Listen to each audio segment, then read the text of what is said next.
Mauro, thank you so much for joining us today. Thank you for inviting me. So we're talking about the fact that China has just completed 10 years of WTO membership. And in this decade that has gone by, China has just become an export powerhouse. I think according to numbers I had, its share of global exports was just about 4% 10 years ago, and now it's not only the world's top exporter, it has a global share of 10%. How has this change come about, and how has Chinese business been transformed as a result of this change? Well, the reasons for this change are very straightforward, which is that as part of WTO membership, China got access to the big global markets, including the US and Europe and other countries. In exchange, of course, for reducing its own trade protectionism in the Chinese market, which hasn't always happened, but it has happened to a very large extent. So that's the main driver. Now, the other important driver, of course, is that Chinese companies have become very competitive over the last 10 years. They already were in the 1990s, but they have entered new industries. They have invested in their capital equipment. They have created new distribution channels.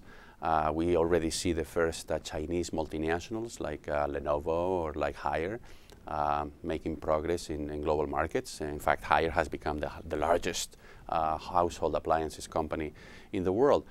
So that's the reasons why WTO membership has essentially made China the world's largest exporting nation, as you just mentioned. Now, the consequences are massive, both for the global economy as a whole, and for the receiving markets, meaning the US and Europe, and also for China. Let's go back to the point you just made, very interesting, about the emergence of Chinese multinationals. It's absolutely right. Haier and the Lenovo and others have become global players.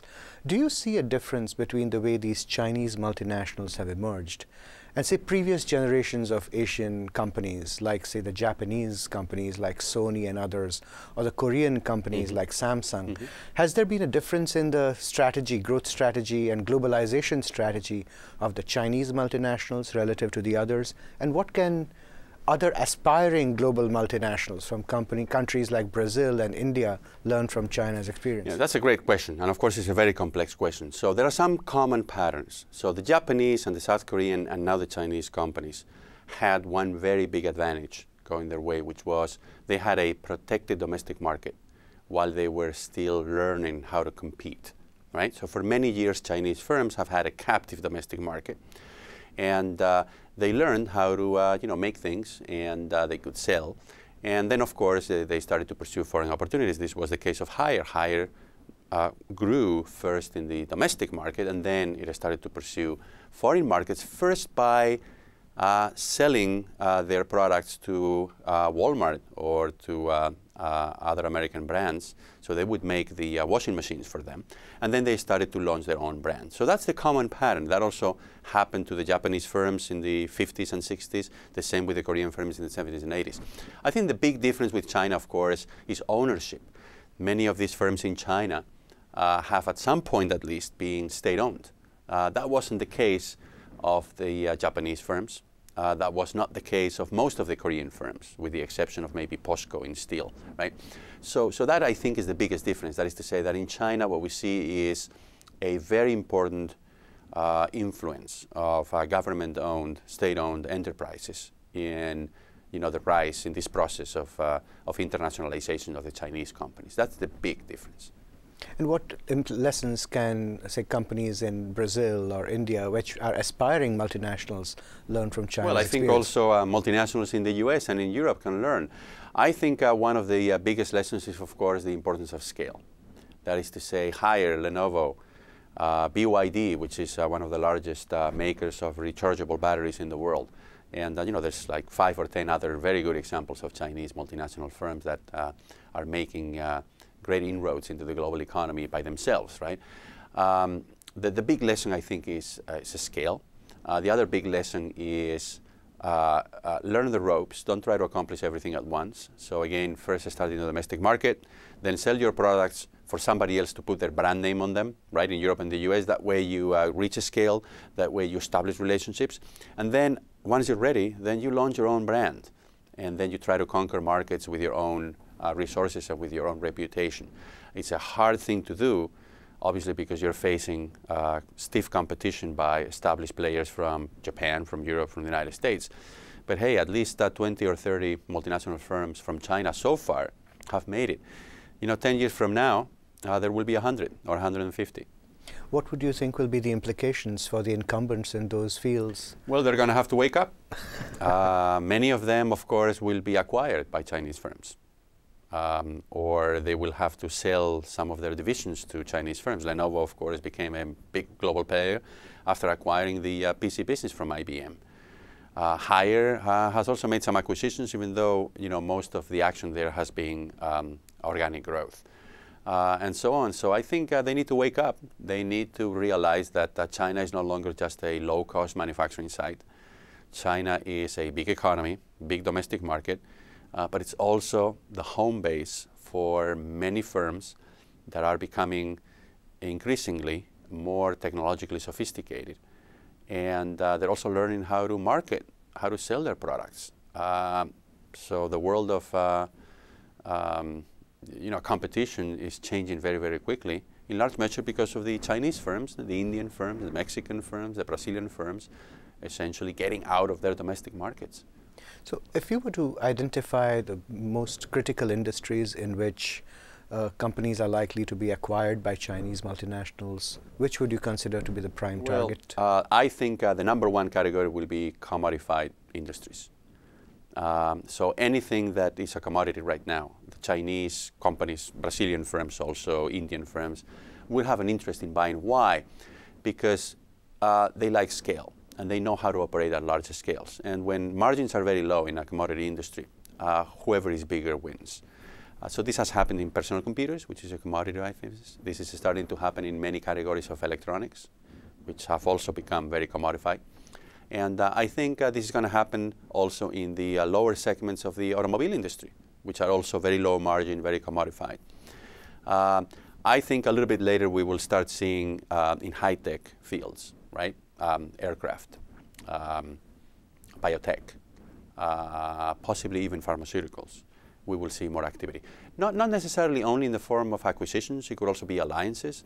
But certainly there will be Chinese firms, Indian firms, Brazilian firms that would like to get into those industries, and they're going to be, targeting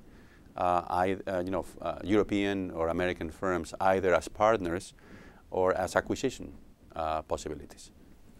Now, stepping back from the role of enterprises now to the Chinese economy as a whole, during the past decade that China has been in the WTO, which areas do you think have seen the most growth and success? And which areas have been relative losers within the Chinese economy? Yeah, that's a great question also. So clearly the manufacturing and the assembly of goods has been a major engine of growth in China. And Chinese companies and Chinese manufacturing facilities, just more broadly, regardless of ownership, have become very sophisticated. They know how to set up a plant, how to run it efficiently, how to turn out very high quality products. So that's a major area in which the Chinese economy, I think, has clearly succeeded. I think they've also become very, very good at building infrastructure. And they're doing this obviously in China, right? But they're also doing this increasingly in Latin America, in Africa, and other places around the world. So Chinese companies, the Chinese economy, I think, has become very adept at building infrastructure. Now, heavy industry, of course, steel, the cement, all of the things that are required for building infrastructure or for building factories. That's another part of the Chinese economy that has made a lot of progress. I think by far the two areas where Chinese firms are still lagging behind are consumer products, meaning not so much the manufacturing of the consumer products, but rather how to sell them, and also the services that go together with those products. And then, of course, financial services. So financial services, commercial banks in China are still relatively backward. And it is, if they don't address that problem, I think it's going to be a bottleneck. Because I know of no advanced economy in the world that has a backward financial system. You need a financial system that is also developed, that is sophisticated, if you want to be a rich country. So let's stick to this point a little bit about some of the financial challenges. What do you see as the biggest risks, especially of a financial sector that's kind of lagging behind a little bit, as the Chinese economy seeks to grow, and it's a matter of time before it overtakes the U.S. as the world's largest it will economy. be probably in the next 6 or 7 years. What are the biggest risks you see, Mauro? Well, the problem is there's twofold. One is the large amounts of bad loans that some parts of the banking system in China has accumulated over the last 30 years. And again, it's been a time of boom in China, but that doesn't mean that everybody has done well. That doesn't mean that all of the people who borrowed money are now in a position to return all of that money.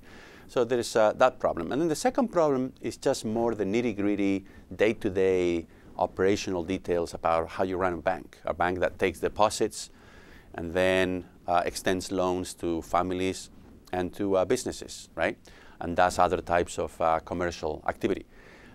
Here what you see very clearly is that Chinese banks just don't have the experience. They don't have the sophistication. They don't have the management systems, the information systems, the marketing systems, the risk assessment systems in place in order to, be profitable and be sustainable. And they're working very hard to develop those systems, right? But it takes a while. China didn't have any banks, really, other than state-owned banks, up until 20 years ago. It takes a long time. China's transformation is just so quick that I don't think the financial sector has been able to stay on top of all of the developments. Do you see any political risks over the next decade? Well, in China as a whole, of course. I mean, China is, after all, a country that faces many challenges. It's right now an economy that keeps on growing, but they face issues such as, for example, the pollution, air pollution and water pollution. They face problems with desertification.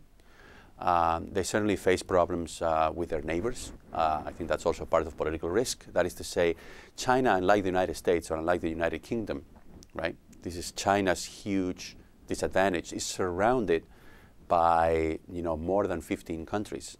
And neither one of them has historically been a friend of China. I have here in mind Korea, Japan, Russia, India, the Central Asian republics, and then Vietnam, Cambodia, and so on and so forth. Neither one of these countries is a friend of China. And also keep in mind that all of them have a territorial dispute with China. All of them, every one of them. Either a land border or they're fighting over some islands, right? So the issue is China is a resurgent country, certainly very powerful economically and financially, but geopolitically, right? In terms of geopolitical risk, it is in a neighborhood, located in a neighborhood that is a very tough one. It's a very complicated one. So what does China's emergence mean for the rest of the global economy and the global governance system? Well, it's huge, and I think the best way to assess that is by looking at the numbers, right? Financial numbers. So China right now, as you know, has a huge surplus, trading surplus with the rest of the world. So in the year 2010, the accumulated reserves for a total of about $450 billion. That's more than $1 billion a day, right? Reserve accumulation.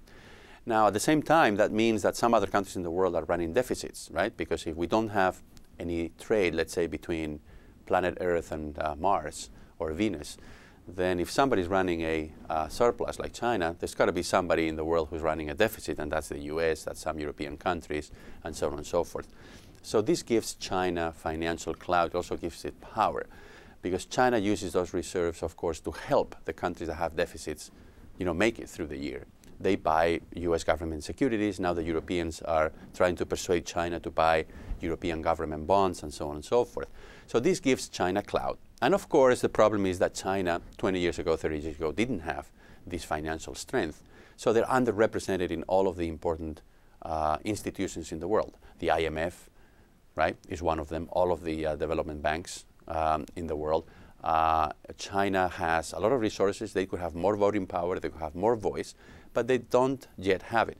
So we do need to reform those international institutions now that China has become such a big power. And all of the problems right now in the global economy catch us at a time at which we haven't made that change. So the governance structures are still those from 20 years ago, right? Okay. But the problems are entirely new. And we have all of these economies, China, India, Brazil, Russia, which didn't used to be very important from a financial point of view in the world, but now they are. And we have no way of using them as a source of funds and as a source of support to overcome the problems that we're facing right now in the global economy.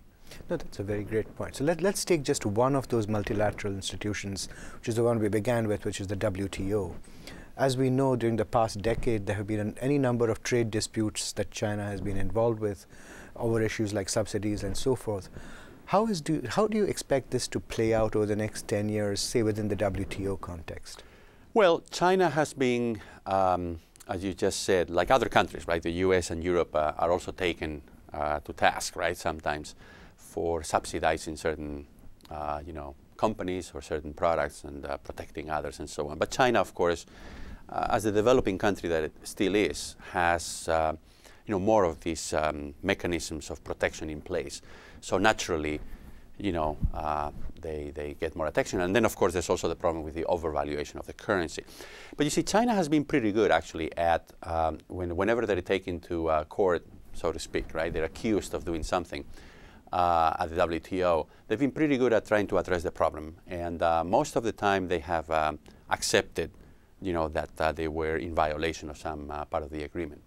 Now, remember again that China is a developing country, and it is categorized at the WTO as a developing country, meaning that it's easier to actually accuse it of all of these transgressions. One of the things that China was mentioning a month ago when the Europeans were trying to get the Chinese to buy some government bonds was, we'll buy the bonds, but in exchange for that, we want you to make us a developed market economy at the WTO. And that means that it's going to be much harder to accuse China and to make it change its ways, right? So there's a lot of things, at play here. Seemingly, the Chinese obviously want to play a constructive role in the global economy. They don't want to destroy the global economy because that would be devastating for them. They want the global economy to grow. They want Europe and the United States to be in a position such that they can buy all of these Chinese-made goods. But at the same time, they're asserting themselves, and they want to be more influential. They want to be participants in the big decisions. In the face of Chinese assertions, do you see protectionism becoming a big risk going forward, or not really? No, not at all. I mean, first of all, in many industries, China doesn't need to protect because they're very competitive. And I think as time passes... No, I meant more the rest of the world becoming more protectionist. Oh, well, the rest of the world, certainly, there could be temptations. Keep in mind that China, among developing countries, and certainly among the BRICS, is not the most protectionist country. So both Brazil and India are way more protectionist than China, both in goods and in services. India, if you remember, there was this big uproar just a couple of weeks ago about Walmart being able to operate there more freely than in the past. So China is not the biggest, is not the worst offender. But you're right, not only in other emerging economies, but also in Europe and the United States, there could be temptations. Now, that would be a very, very bad outcome, very bad outcome. That would, in the short run, protect some workers or some companies in Europe or the United States, or in Brazil for that matter. But, 10 or 20 or 15 years down the road, we would regret having protected those industries, because the only thing that you accomplish when you're protecting, right, just because somebody's not competitive, right, the only thing that you accomplish is you're buying time, right? And you are essentially making it possible for bad habits to perpetuate themselves, right? So the only reason that I see for protecting is what the Japanese did in the 50s or the 60s, or what the Koreans did in the 70s, and we were talking about that earlier. That is to say, you want to protect your companies until they're ready to become global players. That's a different issue. You can still make mistakes and overprotect them, right? But that's a different issue. You're not protecting just because you want to save them from collapse. You're protecting because you want to help them be more competitive. That's a different proposition. Just the last couple of points, Mauro. You referred to the valuation of the Chinese currency. It's a very important issue. But one of the really interesting trends going on is the efforts that China has been making to globalize the RMB. Do you believe that over the next 10 years that the Chinese yuan could become as influential a currency as the US dollar or the euro? What's your No, I sense? don't think that's going to happen, and I'll give you the reason. So first of all, let's say if the Chinese currency is undervalued by 10%, that's the same as imposing a 10% tariff on imported goods, or is the same as giving a 10% subsidy to Chinese exporters. So you accomplish exactly, the effects are exactly the same and of the same magnitude, right? So this is highly distortive, right? I think the controversy right now is as to, we know the renminbi or the yuan is undervalued. The problem is by how much, right? Now China has been letting it gain in value over the last 3 or 4 years, and that's a good sign, right? China at the same time, of course, we all know, still controls the currency. It's non-convertible. That is to say, you cannot go to the market and buy renminbis or yuans. And the reason for that is very simple, which is that the Chinese economy, and especially the banking sector, neither one of them are ready to have a convertible currency. Chinese banks would just, collapse if the renminbi, were made convertible, which means that you have to liberalize capital flows and you have to do a number of things. So that's not something that's going to happen in the next 5 years, I don't think, or 10 years. What China is doing is they are coming to swap agreements with certain countries around the world so that when they export or when they import from those countries, they don't have to use the dollar or the euro as the currency so that they can make the deal. They go directly from renminbis to the local currency in those countries. So this is happening in some countries, with some countries in Asia, in Latin America, and in Africa. But it's still very small. Now, they could expand those swap agreements. But you see, the Europeans or the Americans would never want to get into that.